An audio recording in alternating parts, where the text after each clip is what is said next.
What's up, guys? This is another week, and here are the tech headlines with me, your host, Winston Wache. Let's jump right into it. So we begin the news this week with leaks. Yes, leaks again.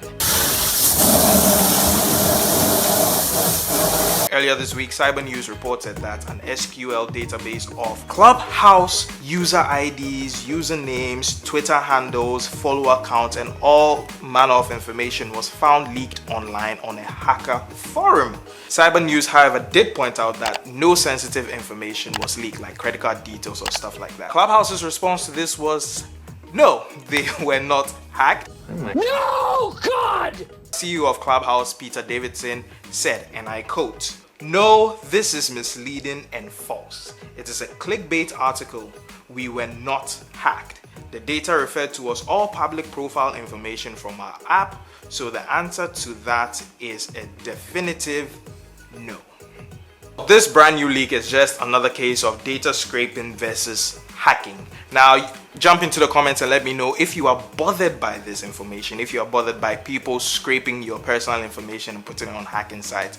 Is it a scare to you, or is just whatever because you already wanted people to know this about you? Next in the news, Hasbro and Robosen Robotics have done it.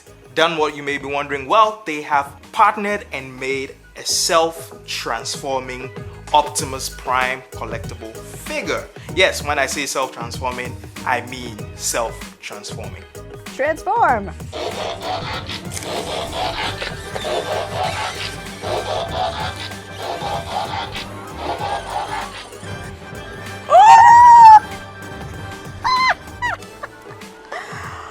Using voice commands such as rollout or defend. Look, there's Megatron! Fire now! And so many other things, the figurine can do quite a number of impressive actions. Now, this wonderful piece of tech or collectible toy to some people comes at about $700. I am Optimus Prime. Google will be releasing a new feature on Android Digital Wellbeing, and that is the feature called Heads Up. You might be wondering what Heads Up does. Well, Heads Up literally gives you a heads up when you are looking on your phone while walking. You might be wondering that, yeah, this is a bit on the nose advice, but yes, there are several people who have fallen prey to this and possibly gotten into very, very serious accidents. Google says, and I quote, "Use with caution. Heads up does not replace paying attention." Well, thank you, Google.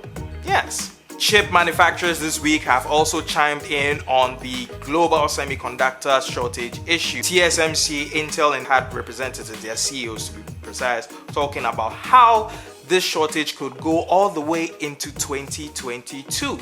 TSMC CEO C.C. Wei stated that the culprit, or the reason why there was a global shortage in semiconductors, could be attributed to the increased demand for products housing these semiconductors. I talked about this in my video last week. Pop up right up there if you want to check it out. Now, Intel CEO also chimed in on the matter. Intel CEO Pat Gelsinger, I hope I got that name right, stated that the industry would probably not recover from this within the year, and that it could take a few years before the semiconductor industry recovers from this high demand, hence shortage of semiconductors. Nvidia also stated that graphic cards would be experiencing a shortage because of everything that's going on, and it seems like all chip manufacturers are saying the same thing. This just goes to support what US President Biden was talking about last week, that they need to invest and fund the semiconductor industry. Other than that, it is going to be crippled. So I'm guessing those 6,000 Ghana cedi prices for the PlayStation 5 are not about to get any better anytime soon.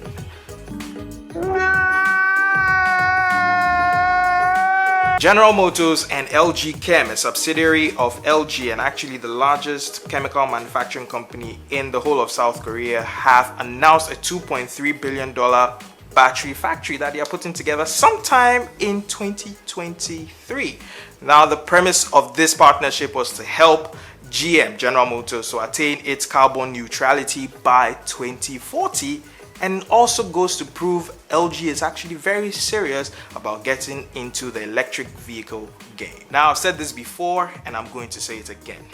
All you automakers or car manufacturers in the world, if you want to get ahead in the game, it's your best decision to partner with companies like LG, Panasonic, Samsung, and even Apple, because these companies are actively doing research on battery tech, charging speeds, battery capacity per device, battery discharge. These are things that they've been working on.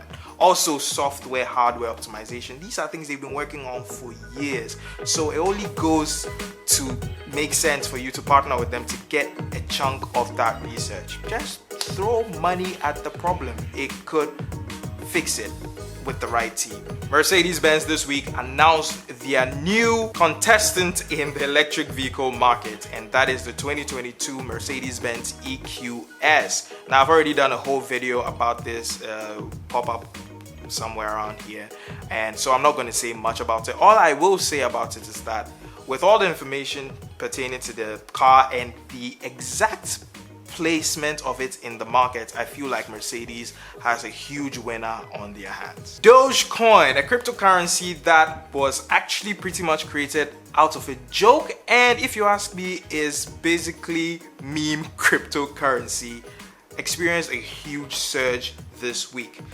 The cryptocurrency jumped by about 400% in market value this week, putting its entire market cap to about $51 billion. So Dogecoin moved from being a little under a cent all the way to 47 cents this week. The truth of the matter to me is that I'm actually surprised this cryptocurrency hasn't blown up even more, because it being the poster boy or the crypto equivalent to a meme, I thought, considering how we are all crazy about memes on social media, people would have helped boost its value and thereby increasing its market share. But let's see how that goes. Finally, in local news, Twitter has set up camp in Ghana. The Twitter CEO Jack took to Twitter to talk about this, where he thanked the Ghanaian president for helping make this move come together. The Ghanaian president also thanked him, so we're all good in the hood. And if you are wondering, yes, Twitter is hiring. I will post a link to some of the available job opportunities in Twitter in the link in the description. So that's about it for this week. And before I go, the tech word for the week. And that word this week is cryptocurrency. We hear the word cryptocurrency a lot today because of everything that's going on with Bitcoin. But if you are wondering what cryptocurrency is, let me explain as simply as I can. Cryptocurrency is effectively a digital store of value that can be used as a medium of exchange, not necessarily as a legal tender, but because of its value, you can use it to buy something. Now, cryptocurrency is highly secure because of its digital nature and the fact that using cryptography, there is an exact check on each transaction, on each cryptocurrency that exists. So you cannot counterfeit it, you cannot overspend it, you cannot doubly spend it. So if you want to get into cryptocurrency, I think you should do a lot of research online. Just like with every investment, there are ups, there are downs, there are things you should know, things you should do, things you shouldn't do. So that's pretty much it. Thanks for watching this video, guys. I hope you enjoyed it. As usual, if you like what you saw, like this video, hit the like button, hit the subscribe button, share with your friends, comment, and catch you in the next one. Peace.